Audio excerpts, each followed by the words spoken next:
आपल्या इथल्या तरुणांना बाहेरच्या जगाचं एवढं आकर्षण काय, जर आपल्याकडे सगळंच आहे तर आज खूप मोठी चांगली सुशिक्षित पिढी, हा जवळपास आपण म्हणतो तसा मनुष्यबळ आपण सगळीकडे बाहेर जाऊन वापरतोय.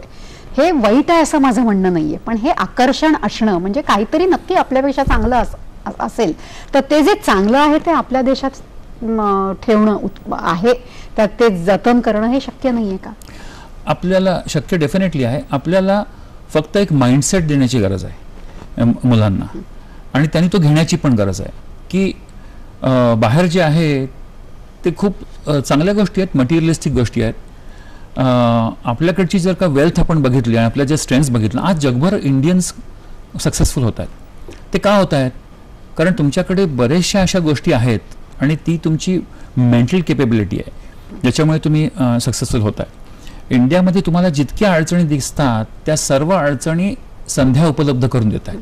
तुम्हाला ती बघण्याची शक्ती आहे का? आणि हे एंटरप्रेन्योरशिप म्हटलं, तुम्हाला आज जगण्याकरता एंटरप्रेन्योर माइंडसेटची गरज आहे. आणखीन ती डेफिनेटली बिल्ड करता येते आणि त्या बिल्ड करण्याचे बरेच मार्ग आहेत.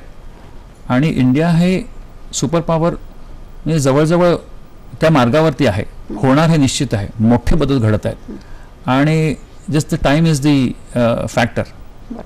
We are heading for something great for tomorrow. खरं आहे.